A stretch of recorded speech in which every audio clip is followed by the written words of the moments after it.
I've talked quite a bit here about what LEHR Soil Amplifier is, but what I really want to talk about next is what does LEHR Soil Amplifier do and why would you want to use it potentially for your growing situation? Hi, welcome to the LEHR Innovations page. My name is Edmund Williams, and today I'm going to be talking about the results that we've seen from LEHR Soil Amplifier. So I want to dig in a little bit into the why after, but I want to actually talk about some of the feedback that I've gotten from my customers and even some of the things that I've seen myself. So when I first realized that Lear Soil Amplifier was potentially valuable was actually something that I did on my own lawn. I had at the time I was seeing it as a waste product of a Lear garden, something that I was trying to pull out and dump and get rid of, and um, I was thinking that it was potentially valuable. I didn't really have a good idea of how valuable. And so at the time, I had a big lawn in my front yard that was mostly dead. It was the middle of the summer here in Phoenix. I was actually in Tempe, Arizona at the time. And I wanted to see if the soil amplifier would actually help the lawn. And I decided to use it as a marketing opportunity. So what I did was I was a big giant rectangle of a front yard. And so I poured in 15-foot high letters, a big LEHR on the lawn. And I wanted to see if I could get it to green up in those letters.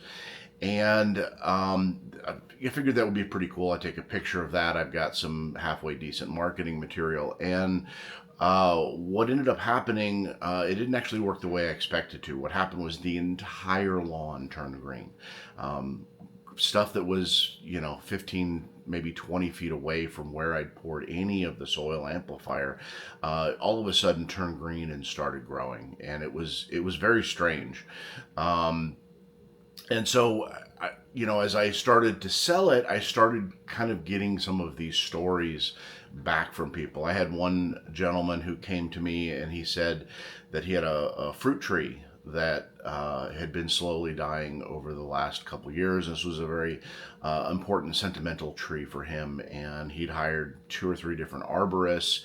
He'd been to at least 6, 7 different stores and bought the products that they recommended and tried them, and thus far nothing worked. The tree was just continuing its slow, steady decline.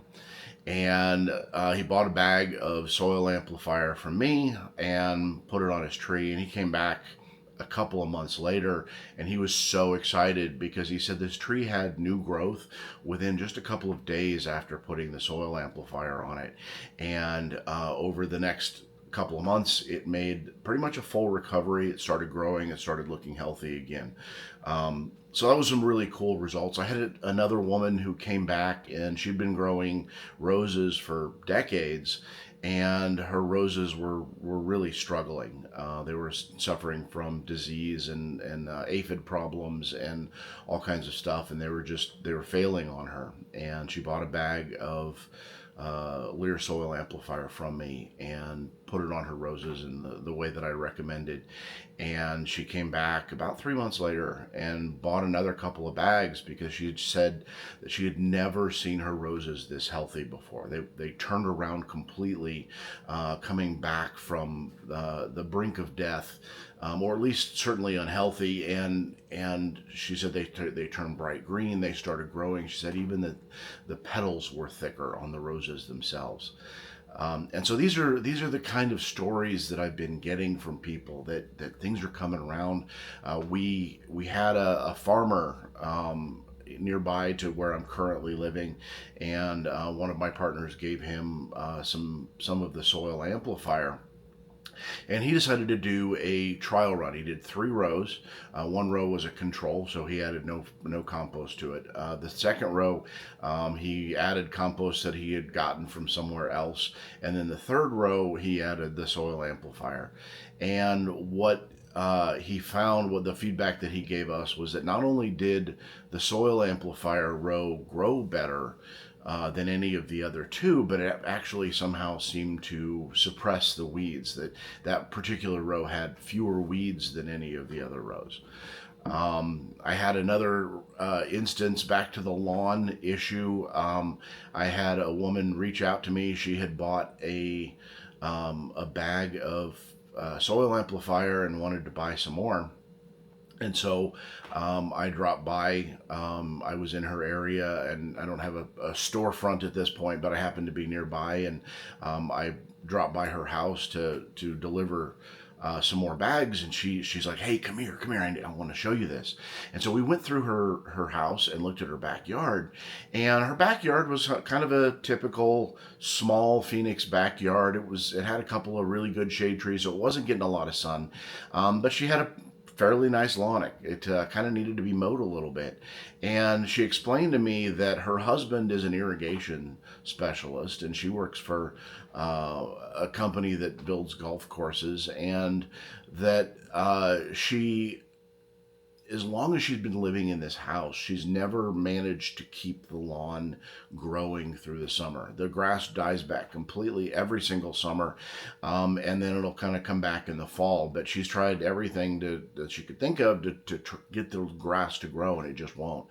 And she bought one bag of soil amplifier for me, put it on her lawn, and I'm sitting here looking at a healthy lawn.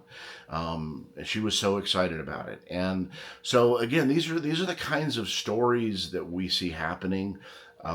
These are the kind of results. I've had people who are reporting back that it does great on their house plants. I've had people who tried it on microgreens and said that the microgreens seem to sprout faster and jump off quicker. So we're definitely, the feedback that I'm getting is overwhelmingly positive. I've yet to have anybody come back and say, "Yeah, I just didn't do anything." I have not even had that happen a single time. So what is happening? Why is this happening to the customers? What is in the soil amplifier? And I think it's really the combination of the plants growing in it, and the stable soil carbon that it's producing. So basically what's happening is we have a lot of depleted soil. We tend to think of soil as a chemical element, something that it's got the right nutrients or it doesn't, and we just add the right nutrients. But soil degradation really comes down to the soil life. You need the organisms that are going to be there, and you need the soil to be in an appropriate habitat for those organisms. You need the soil to have food for those organisms, and what LEHR Soil Amplifier does is it gets the right organisms in there in a way that's going to create structure and create the food that they're going to do. So basically it's resolving that soil degradation, and adding a boost of nutrients. It is, if you compare it to other composts, it does definitely have a lot of nutrients in it. And we've run several tests, and honestly, the tests are fairly consistent.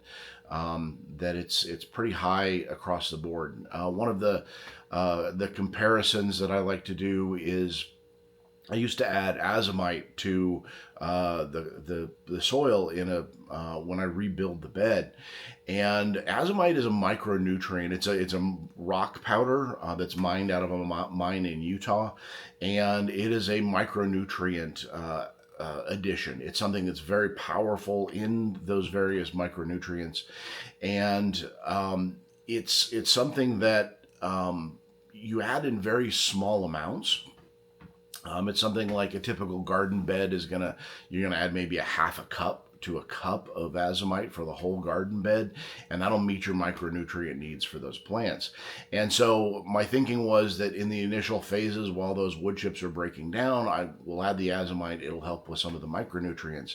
And what I'm finding is that when I send the soil amplifier into test, if I compare the numbers versus the published amounts of those micronutrients in azomite, I'm actually higher than they are on most of those nutrients.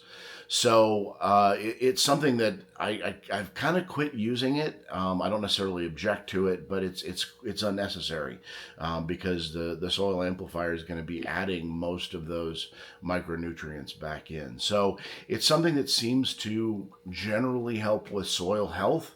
It helps with nutrients. It helps with nutrient availability. It helps with soil structure. There's a whole lot that it does.